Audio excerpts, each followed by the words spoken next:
안녕하세요. 소아청소년과 전문의 하종훈입니다. 아이 데리고 시댁에만 갔다 오면 밥 잘 안 먹는 아이들이 좀 있습니다. 할머니가 만들어주는 간이 된 맛있는 음식을 얻어먹은 아이들은 부모가 주는 간이 되지 않은 싱거운 음식을 잘 먹지 않으려 할 수 있습니다. 오늘은 아이들 음식에 간해주는 이야기입니다. 언제부터 간을 줄 수 있고 주의해야 될 점 등등에 대해서 상세하게 알려드리겠습니다.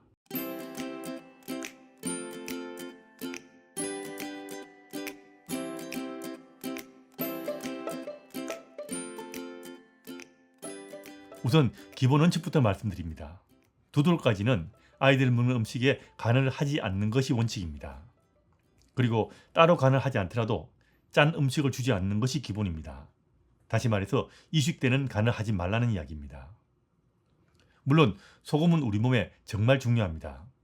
소금이 부족해지면 사람이 건강하게 살 수 없고 활력이 떨어질 수밖에 없습니다.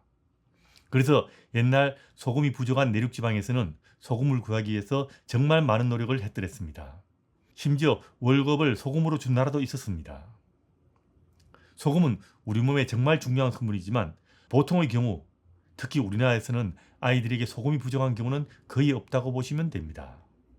따로 소금을 첨가하거나 짠 음식을 먹지 않더라도 우리가 먹는 음식 재료에는 이미 충분한 양의 소금 성분이 함유되어 있습니다.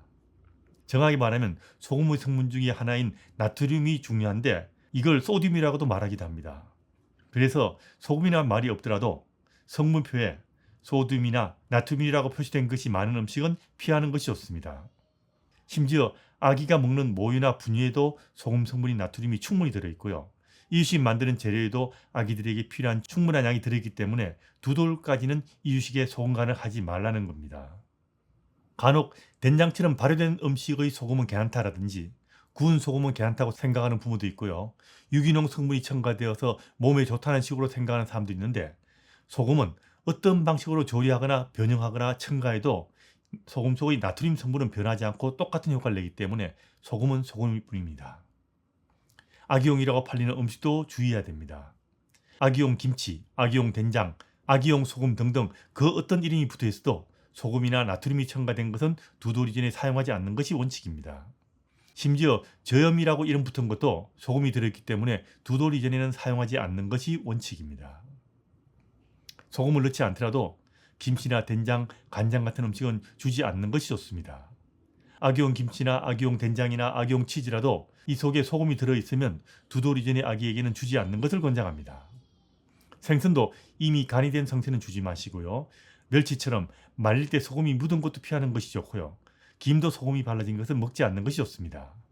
멸치가루, 새우가루, 김가루 같은 것으로 음식 맛을 내려는 부모도 있는데 이런 음식에는 소금이 처음부터 많이 들어가 있는 경우가 있기 때문에 아기들에게 사용하는 것은 저는 권장하지 않습니다. 물론 아기 이유식 만들 때 간장이나 된장을 아주 소량, 어쩌다 맛을 내기 위해서 아주 간혹 사용하는 것까지는 말리지 않지만 이건 어디까지나 아주 간혹 한 번씩 음식의 맛을 내기 위해서 사용하는 정도를 말하는 겁니다. 일주일에 한두 번 이 정도까지도 아니고 아주 간혹 사용하는 정도까지는 말리지 않는다는 이야기입니다. 그리고 된장을 아주 소량 사용할 수 있다고 해도 된장국 이런 거 만들어줄 생각은 아예 하지 않는 것이 좋습니다. 이게 무슨 의미인지 잘 이해가 안 되신다면 아예 사용하지 않는 것이 좋습니다.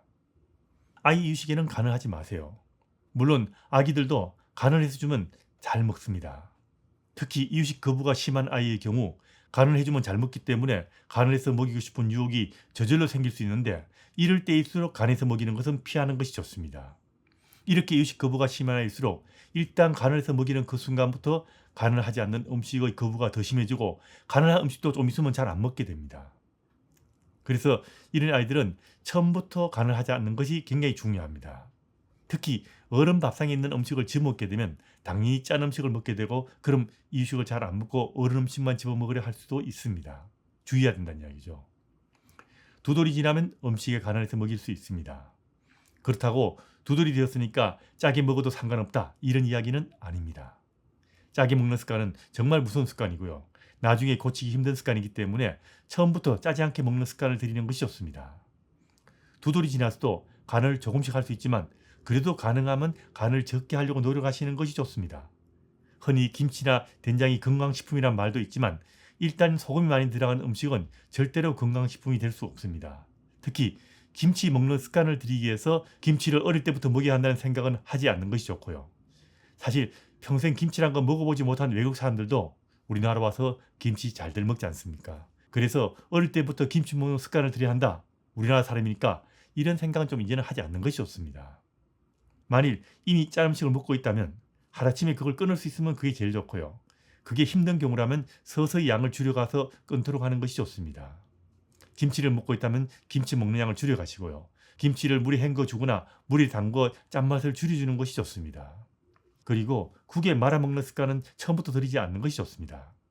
간이 안 된 국이라도 국에 말아먹는 습관이 들면 나중에라도 국에 말아먹는 습관이 들 수 있는데, 그럼 국이 싱거워도 섭취하는 소금의 양이 엄청나게 많을 수 있기 때문에 소금 섭취량이 늘 수밖에 없습니다. 짜게 먹는 거 좋지 않죠. 짜게 먹으면 나중에 고혈압, 심장병, 뇌졸중 등 성인병 발생이 증가할 수 있고요. 심지어 골다공증과 당뇨는 물론 신장도 나빠질 수 있고요. 위암의 위험성도 높아질 수 있습니다. 그래서 어릴 때부터 짜게 먹지 않는 습관을 들이는 것이 굉장히 중요하다는 것 꼭 알아두시기 바랍니다. 다시 말씀드리지만 2돌 이전에는 아기들 먹는 음식에 간을 하지 않는 것이 중요하다는 것 꼭 기억하시기 바랍니다.